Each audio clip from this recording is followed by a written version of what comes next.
Bienvenue dans votre émission Bouda Mak. Ravi de vous retrouver ici au stadium Iba Mar Diop comme ni nga ko xamee rek Bouda Mak 100% arts martiaux la mu nekk loo xamante nag dañ leen koy indil chaque fois ñu indil leen discipline à la une tey nag boxe moo ay boo xoolee Sénégal dafa war a dalal li nga xamante ni mooy tournoi Tokyo 2020 tournoi des Jeux olympiques de boxe fii lañ koy amalee ci Sénégal.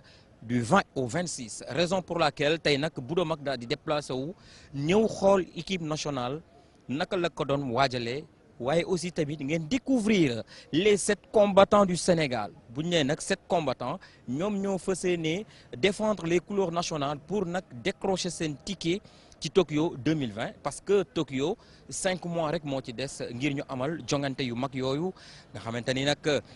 Toute la crème de la boxe ñoom ñoo fay daje ñi gën a xarañ ci àdduna ñoom ñoo fay daje Sénégal nag war a def ci jongante ak ay pays Afrique ngir nag mën a dem qualifier ci Jeux olympiques yooyu let's go ñu dem découvrir les 7 combattants du Sénégal.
ki nga xamante ni moom mooy Pape Mamadou Ndiaye di tiré les 75 kilos nekk nag États-Unis nekk doomu Sénégal nekk club bu ñu naan Bar Boxing Club Pape Mamadou Ndiaye tey ñu bëggoon a xam yéen a ngi ci préparation yi fan la état d'esprit bi toll ak tamit fan nga toll physiquement jëmale ko ci tournoi Tokyo bi.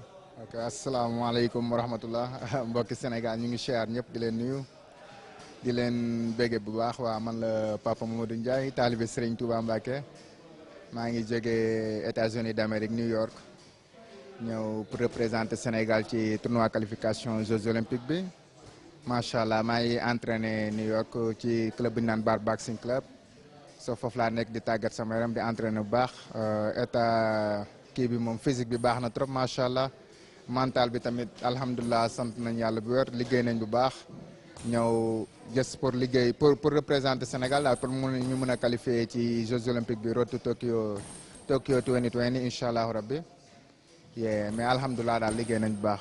tey est-ce que am nga yaakaar ci say adversaire yi nga war a dajantal est-ce que am nga ci ñoom yaakaar ngir mën a qualifier. of course alhamdulilah sant naa yàlla am naa yaakaar bu wér ci sama bopp xaw ma sama adversaire sama bopp laa am yaakaar pour qualifier ndax liggéey naa te ku liggéey di nga fayeeku ni ko gars yi waxee liggéey naa entraîné naa li ci des daal yàlla mooy xool lu ko neex mu def ko rek mais yàlla na yàlla dogal may ñu ndam ci barke Serigne Touba. entraîné naa bu baax sama adversaire moom xaw ma dara ci ñoom toppatoo ma xaw ma ñan la sax xaw ma comme que Afrique yëpp la te man gëj naa boxe Afrique trop maa ngi woon New York foofu laay boxe xaw ma gars yi daal mais alhamdulilah daal liggéey naa loo xamante ni yàlla suñu borom mën nañoo suturaal ci barke Serigne Touba incha allah. côté États-Unis am na trophée yoo fa jël wala yenn compétition yoo fa jot a def sénégalais yi xamuñu loolu ndax yow yaa ngi foofu di dund foofu lan nga fa jël loo xamante ne tey jii mën nañ ci sukkandiku ngir am yaakaar ci yow. waaye jël naa fa ay tournois moom wax dëgg boxe naa fa ay combat yu bëri daje naa fa ay gars yu baax gagné naa fa en fait ñaari ceinture ak benn médaille bi may ñëw nag laa ko gagné avant November 23 novembre bi passé incha laa gagné woon benn médaille en finale mais dama perte finale bi ma gagné ki gagné woon moo jël or bi ma jël argent bi en finale. mais alhamdulilah daal ñuy góorgóorlu foofu gars yi ñu ñuy soutenir sama mbokku taalibe yi nii foofu gars yi xam nañu foofu mais Sénégal it fi laa nekkoon so gars yi am nañu ma xam fi ndax équipe nationale boxe bi laa nekkoon avant maa dem Amérique quoi. lan ngay wax population sénégalaise ginnaaw bu ñu la ñaanalee ngir nga mën a qualifier les Jeux olympiques. ah population bi li ma leen di wax comme que compétition yi Sénégal ñoo ko organisé loolu 80% la sens boo xamante ni am nañ ko ñun Lions yi pour qualifier incha allah li ma leen di wax mooy ñu yokk ñaan yi rek comme ni ñuy ñaanalee bépp déewu Sénégal ndax bu ma amee ndam sama ndam la sa ndam la ndam bépp kulli sénégalais la so ñu ngi leen di wax ñoom ñëpp ñu gën ñu yokk ñaan gën ñu buñ mënee ñëw tamit ndax kii bi sera kii lay nekk quoi gratuit lay nekk entrée bi loolu la ñu wax te Diamniadio Dakar Arena so na ñëpp ñëw supporter jeudi lay commencé du 20 au 29 incha allah. Le combattant, le grand champion Karamba Kebe qui tire sur les moins de 91 kilos. Il vit en France, hein, Karamba. Une petite présentation ne suffit pas. Pouvez-vous un peu faire une présentation par rapport à, voilà, à ta modeste personne?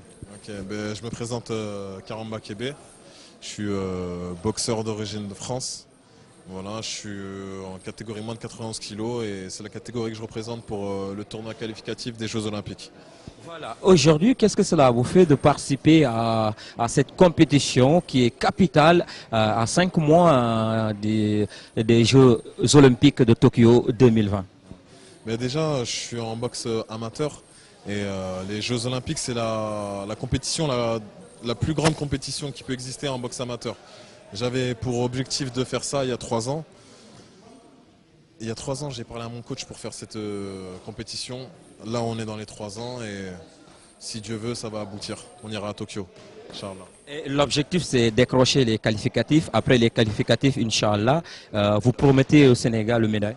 Une médaille, ouais, je veux faire comment dire. Au Sénégal, les sports de référence, c'est la lutte, le foot. Il n'y a pas beaucoup de boxeurs. Moi, mon but, c'est une qualification et une médaille. Satisfaction personnelle et satisfaire le pays. Voilà. Et du point de vue mental, physique, est-ce que vraiment Karamba est prêt pour relever le défi en quelque sorte? Je suis prêt pour relever le défi, ça fait 3 ans que je prépare ça. C'est pas aujourd'hui que quelqu'un va me gâcher cette opportunité. Ça fait 3 ans que je prépare ça. Je suis arrivé en avance ici, j'ai tout fait, ça fait 3 ans, personne ne va m'empêcher d'aller à Tokyo. Voilà. Et le message aux Sénégalais de venir vous soutenir, hein, évidemment. Ouais, message aux Sénégalais, venez nous soutenir, vous n'allez pas être déçus. Parce qu'on a une très très bonne équipe cette année. Voilà, venez nous encourager, ça fera plaisir. Merci beaucoup Karamba. Voilà, je suis avec le coach de Karamba. Pouvez-vous un peu revenir sur la préparation de votre athlète?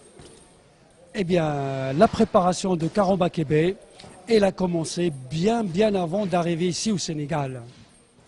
C'est quelqu'un qui savait déjà qu'il allait participer au tournoi de qualification. Donc, on s'est déjà préparé bien avant d'arriver au Sénégal. Nous sommes au Sénégal depuis le 29, on est parti le 29 de France. Donc vraiment, c'était simplement pour s'habituer un petit peu à ce climat. On n'a pas l'habitude de ce climat-là. Et on a fait simplement, je dirais, du maintien ici, tout simplement. Mais Karamba, il est déjà prêt physiquement et je dirais même mentalement. Mais ça sera une chose très difficile dans la mesure où il tire sur les 91 kilos. Pensez-vous qu'il a une chance de décrocher les qualifications? Alors, Karamba Kebe est un poids lourd. Il boxe dans les 91 kilos depuis 3 ans déjà. Il est habitué à la compétition. Il a rencontré les meilleurs en France, le numéro 1, le numéro 2. Il a rencontré le champion de la Belgique. Et voilà, quoi. Donc c'est quelqu'un qui est déjà habitué aux compétitions. Et 91 kilos, c'est son poids, c'est sa catégorie de poids. Et il a pour sa catégorie, c'est quelqu'un qui boxe très vite. Il a une vitesse, on ne croirait pas un poids lourd. Donc il a toutes ses chances, et je vous le promets, je ne dis pas qu'il a toutes ses chances. Il va gagner, Inch'Allah, il va gagner le tournoi et il ira à Tokyo. Je vous le promets. Merci beaucoup, coach. Avec la dame, hein, la championne, la grande championne Khadija Timera, qui tire sur les moins de 51 kilos. Khadija de Kirk of champion de Souleymane Baye. Khadija, pouvez-vous parler un peu aux téléspectateurs, les qualificatifs, vos objectifs pour décrocher cette compétition? Oui, bah écoutez, comme vous l'avez bien résumé, donc je suis de Carof championne et donc je représente les filles dans l'équipe nationale du Sénégal pour la catégorie moins 51 kg. Et donc on vise clairement de se qualifier pour les JO de Tokyo, Inch'Allah. Pour ça, on a pu faire une préparation ici déjà depuis le retour des Jeux d'Afrique à Rabat et aussi à l'étranger. Et donc là, on est prêt physiquement, mentalement à monter sur le ring. Voilà, tu es prête pour monter sur le ring, mais étant donné que sur les 7 combattants du Sénégal, vous êtes la seule dame, hein? Vous êtes la seule dame à monter sur le ring au Sénégal. Quel est votre message? Alors mon message déjà aux autres femmes qui ont envie de pratiquer ce sport et qui le pratiquent déjà, puisque dans l'équipe du Sénégal, il y a aussi Marietou Diallo qui est en 60 kg et qui nous a accompagnés lors des précédentes sélections. Donc des personnes qui ont fait partie de l'équipe nationale et qui sont tout aussi capables de représenter et de prendre ce challenge-là. Donc de continuer le message c'est qu'on essaye d'aller le plus loin possible au niveau féminin, pas juste pour les femmes mais pour tout le monde, essayer d'inspirer, aller au bout de soi-même et essayer d'apporter ce qu'on peut pour le Sénégal et l'Afrique en général. Afrique en général. Khadija, nga nekk jigéen yow kese tey lan nga wax sa moroom jigéen yi waxal ci olof nag ñu xam ko ñu dégg la bu baax yow rek ci jigéen ci biir góor ñi metti na de. méttiwul parce que boo xam ne man damay dem tase ak yeneen jigéen donc loolu méttiwul. waaw métti. rek da ngay war a gëm sa bopp rek def li ngay war a def et après nga nekk foofu di dem ak sa fulla ak fayda et jël loo war a voilà. voilà kon xam nga dégg nga olof léegi bëggoon nañoo xam yow tey lan ngay promettre Sénégalais yi lan da nga ñuy indil qualification dem Jeux olympiques Tokyo 5 mois rek a ci des. waaw 5 mois rek moo ci des man mënuma le promettre dara mais bu soobee yàlla dinañu qualifier inchallah. Merci beaucoup Khadija. De rien, merci à vous de m'avoir reçu. Voilà ñu ngi ak Adolphe ba léegi comme ni ma leen ko waxee ñi nag ñoo nar a défendre les couleurs nationales du Sénégal pour tournoi Tokyo 2020 Adolphe di tiré ci 69 kilos Adolphe nga nekk Suède loolu doy na ci sa présentation kan mooy Adolphe. Adolphe bon benn boxeur la buy boxe 69 kilos dëkk Suède di boxe foofu bon boxe nekk sama passion nag ma bëgg ko def ko léegi depuis 7 ans ñëw Sénégal nag pour représenter couleurs yi. Fierté la quoi une fierté dëgg parce que dama bëgg sama réew waaw. bi moo nekk sa première fois ngay participer wala am na ci yeneen tournoi yoo yéegoon ba pare. non bi mooy première fois ma ñëw pour participer Sénégal première fois. tey bëggoon nañoo xam mentalement physiquement est-ce que Adolphe yaakaar na qualifié ci tournoi bi ak aussi lan la préparé Sénégalais yi. si mentalement pare naa bu yàgg bëggoon naa lii li ma yàggoon bëgg la nag ñëw représenter Sénégal dafa yàggoon nekk sama xel bi nag. yàgg nekk sama rêve depuis may commencé boxe donc mentalement moom pare naa yàgg na physiquement job naa ko depuis le Suède maa ngi sama entraîneur liggéey nañu lu bëri ba nu ma nekkee fii tey di ko job maa ngi yëg sama bopp moom franchement. tey ñu bëggoon message booy envoyer les Sénégalais surtout les téléspectateurs de Boudomak pour ñu ñëw nag jàppale si seen i doom ngir pousse leen gën leen a ñaaxaat ngeen jël li nga xamante ni mooy seen qualification. waaw maa ngi woo ñëpp téléspectateur bu Boudomak yi bon tey comme ni ñu ko waxee at bii seen doomu réew ñoo xewle ñoo organiser qualification yi donc nañ soxla seen ni ñu koy waxee seen dimbal quoi ngeen ñëw encouragé ñu parce que nañ ko soxla bu baax yéen bu ñu leen sentir suñu ginnaaw rek lépp dina baax te am naa yaakaar dañ yóbbu nañ jël ku nekk na jël médaille qualifié pour olympique yi. Merci beaucoup Adolphe. ok si moom nag mi ngi boxé États-Unis waaye aussi ci 81 kilos yi lay tiré Souleymane ñu bëggoon a xam ban état d'esprit nga amee ak lan mooy sa chance ci tournoi Tokyo yi. bon état d'esprit bi instant bi macha allah baax na quoi parce que depuis plus de 4 ans ñoo ngi pare Jeux olympiques yi te maintenant il reste plus que 2 à 3 jours quoi l'état d'esprit est bon entraîné nañu li ñu war a entraîner. Fédération bi aussi tant bien que mal teg nañu ci ay conditions yu baax léegi moom des rek mooy dem qualifié wu quoi incha allah. incha allah ñu bëggoon a xam sa jaar-jaar bi nga jógee Sénégal dem ba États-Unis ak ci ban club nga nekk foofu ak ci yenn compétition nga jot a participer. man États-Unis laa juddoo mais fii laa màggee quoi même mënoon naa qualifié dem États-Unis jéem a qualifié ak ñoom mais xol bi Sénégal la nekk quoi bon bi ma amee sama bac laa dem bon fii maa ngi doon def kickboxing club Asegna mais bi ma demee États-Unis si la commencé def boxe anglaise quoi j'ai participé à pas mal de tournois si état Ohio bi et bon compétir naa aussi foofu lu bëri quoi. tey lan ngay wax sénégalais yi téléspectateurs ngir ñu ñëw jàppale seeni doom ndax ni nga ko waxee mënoon nga tiré États-Unis mais nga gëm sa bopp gëm sa réew bëgg sa réew tax nga ñëw taxaw ñoom tamit nañ ñëw jàppale la. bon li may wax sénégalais rek mooy nañ ñëw jàppale ñu quoi en plus nañ ñu ñaanal bu baax parce que fii boxe c'est vraiment très négligé quoi c'est vraiment très négligé et staff bi yaakaar nañ si ñun pour ñu relever boxe bi quoi so maa ngi ñaan yàlla ñu qualifier ñun ñëpp di ñaan peuple sénégalais yi ñu ñaanal ñu te ñu ñëw supporter ñu quoi incha allah. merci beaucoup.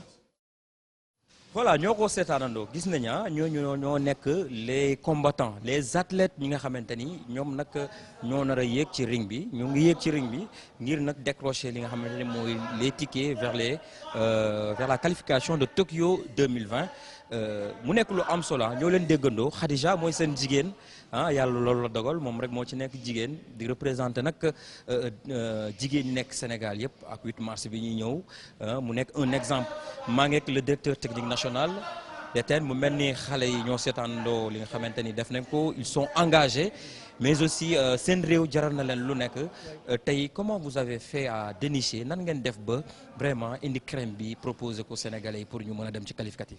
xam nga maa ngi la gërëm bu baax ndaxte lii dafa nekk buntu bu mag ci boxe bi ci jeunesse Sénégal ndaxte boo wax boxe du boxe bi fii rek biir Sénégal parce que olympique dafa nekk loo xam ne adduna bi yëpp la lépp la adduna bi yëpp la ëmb donc dafa jaadu képp ko xam ne Sénégal te yaa ngi boxe yaa ngi yëngu ci boxe biir adduna bi war nga mën a jóg ñëw défendre sa réew pour la première fois boxe bi am olympique qualification olympique fii biir Sénégal donc dafa nekk occasion bu mag loolu moo tax exceptionnellement itam dañoo ubbi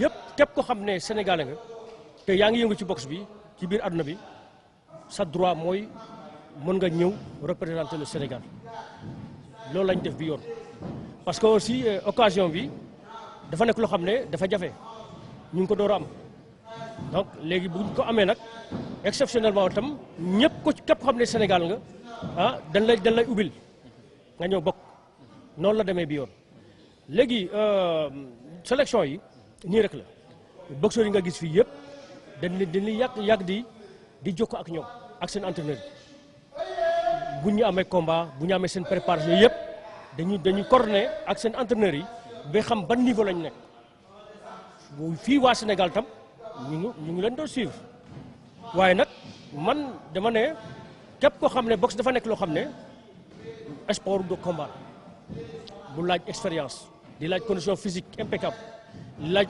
une technicité impeccable loo xam ne da nga war a pare parce que dafa nekk sport de combat boo xam ne dafa bari accident bari danger donc il faut des gars extrêmement prêts pour nga mën ko defar normalement à ci niveau bii le problème du Sénégal c'est que c'est problème préparation et de compétition nos garçons ici sur place dañuy manqué compétition ñële lu ñu am ci compétition ñii amuñu ko te niveau bu ñu toll nii mënuñu jël ko xam ne compétition bi motul te suñu problème boobu la ñu am fii léegi nag man nu mu ko bëggee woon ñoom ñu ñëw def ay test ak ñoo xam ne ñoo nekk sur place mais dafa am ñoo xam ne man contrôle ma ko dafa am ay lu ñuy wax les paramètres yoo xam ne man je contrôle pas ça dafa daanu sama kaw donc comme daanu na sama kaw nag léegi nag ñi nga xam ne ñoo jóge ci biti am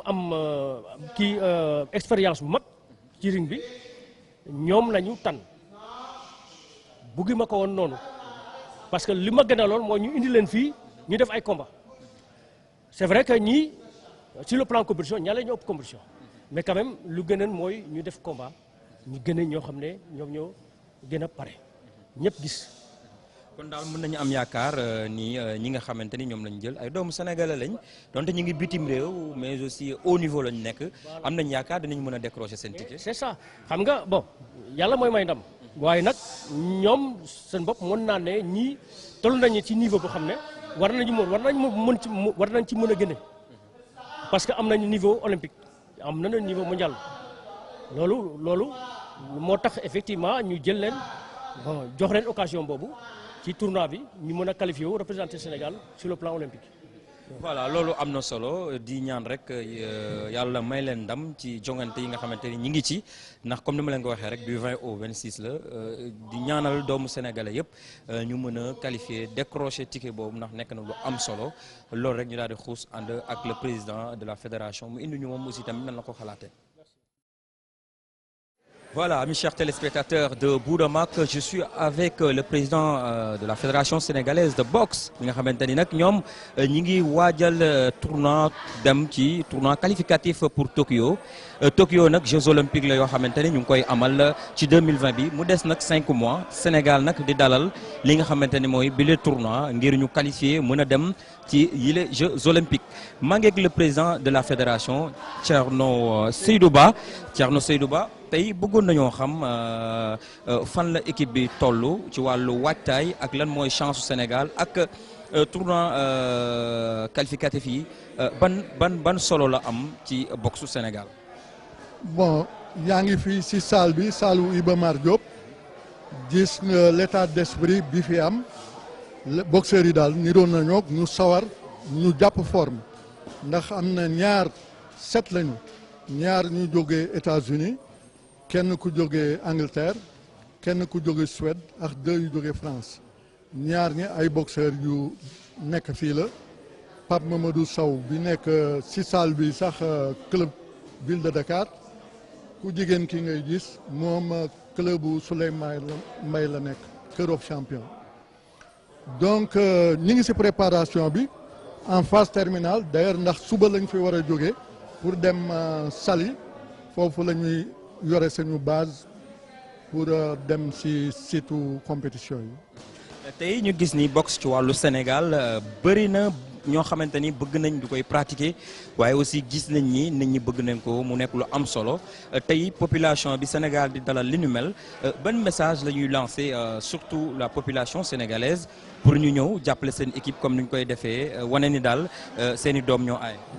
xam nga Sénégal saa yu ayee muy football muy basket muy beneen discipline nit ñi dañuy ñëw en masse kon ñun vraiment dañuy bëgg a Sénégalais yëpp surtout population Dakar fii ba Diamniadio ñëw vraiment supporter sañuy boxeurs yi ndax ñoom am nañu yaakaar pour la qualification nee nañu duñu dem noonu rek pour la forme pour participer d'ailleurs Karamba bi moom il vient de France il m'a assuré qu'il va se qualifier moom moo xam lu tax dañu yaakaar ba pare on va prier pour le jour J.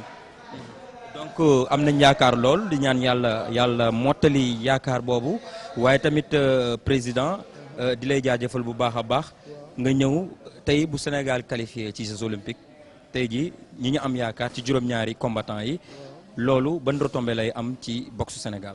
non Sénégal déjà rek kii bi nu mu tuddati ñu organiser ko fii day am retombée yu baax surtout si affaire matériel par exemple am na ay ring yoo xam ne ring yi gën a baax si àddina bi temps yi dañ fiy des ba JOJ ñu stocké ko ba JOJ yi passé ñun ñu jël ko définitivement am na ay matériel yu bare moom le président Kroos waxoon ne day jógee Chine yooyu yëpp ñun dañ siy bénéficier donc te loolu day gën a avancer boxe bi rek waaw.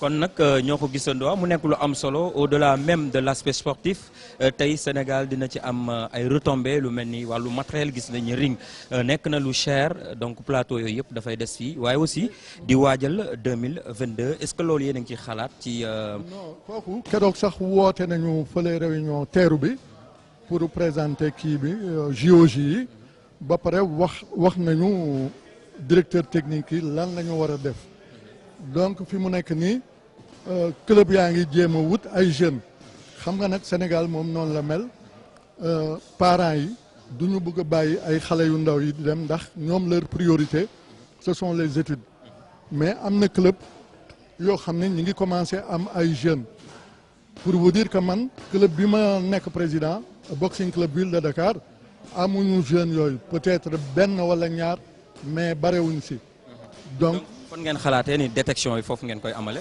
waaw club yi xam nga club yëpp fii Sénégal am na plus de 30 clubs Dakar rek compte plus d'une vingtaine donc ñoo ñëpp suñu jógee indi quelques boxeurs dinañu am au moins li ñu soxla dans chaque catégorie pour les JOJ.